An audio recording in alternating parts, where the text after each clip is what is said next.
Hi, I'm Leah from the House Divided office at Dickinson College, and I'm here to show you how to do a close reading of a Lincoln document in audio format through the program Audacity. So first you're going to want to open up Audacity, and then you're going to need to open a new file. I'm just going to open a recent one.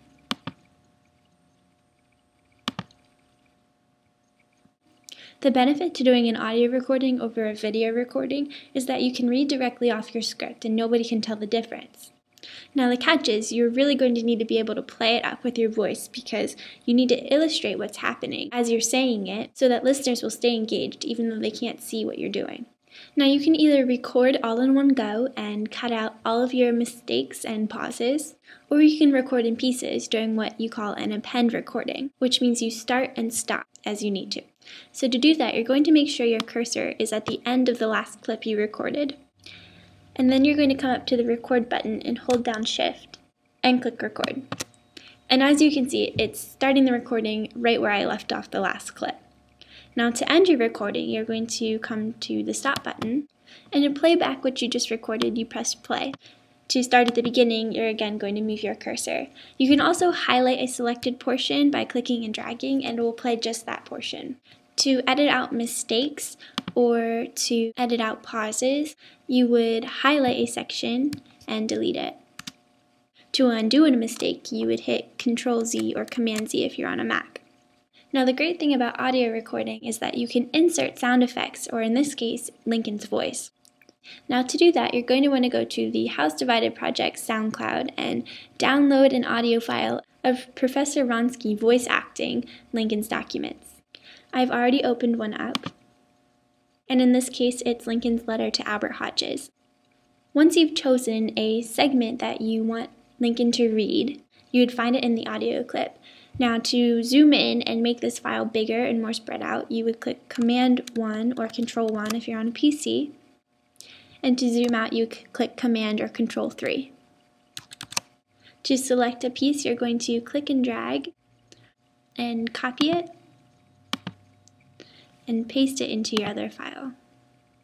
Make sure you put the cursor where you want it to start. And as you can see, it's right there. And to begin recording after it, you're going to make sure your cursor's there and hit record. Now as you can see, it started a new track, and that's because I've forgotten to append record. If that happens, don't worry, it's actually okay. It might help you edit things a little easier. But if it becomes too much and you get too many tracks, you can always select all. And you can also hit Control or Command-A to do that as a shortcut. And then you're going to come up to the Tracks menu and click Mix and Render,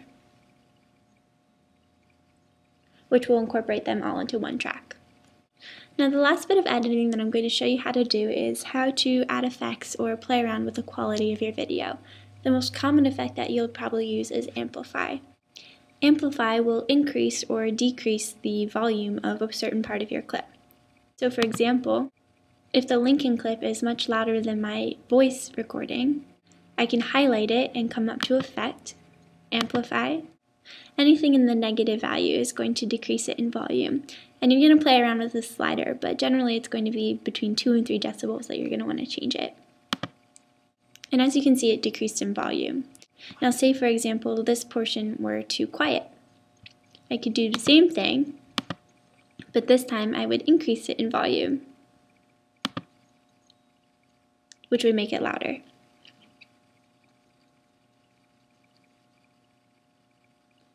Next, you have the ability to fade in and fade out a sound, which is really good for something like background music or sound effects. So I would highlight the area that I wanted to affect, and I would click Fade In, and as you can see it would drop down in volume and increase gradually, and the same works for Fade Out. Finally, we have something called noise removal. So to do this, you're going to want to zoom in. Again, it's Command-1 or Control-1, and you're going to find a silent portion of your video, background noise in it. So you can hear it there. And I can actually take that out by coming up to Effect and Noise Removal. Now that small clip that I highlighted is just a sampling of the clip, and that's the noise profile. So you're going to click Noise Profile first. Now it's important not to forget that you select all, again by going into the Edit menu and clicking Select All, or by clicking Command A or Control A, and then you're going to repeat the noise removal, which will effectively take that noise out of the entire piece. So that crackling sound will be taken out behind my voice and in every single silence throughout the entire clip. And that's about it to a basic tutorial of Audacity. When you're ready to export your clip, you're going to come to File and Export.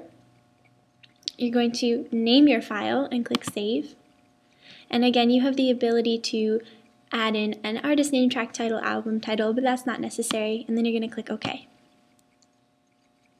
It will save to the place where you've designated it, and from there you can upload it to any website or SoundCloud that you'd like.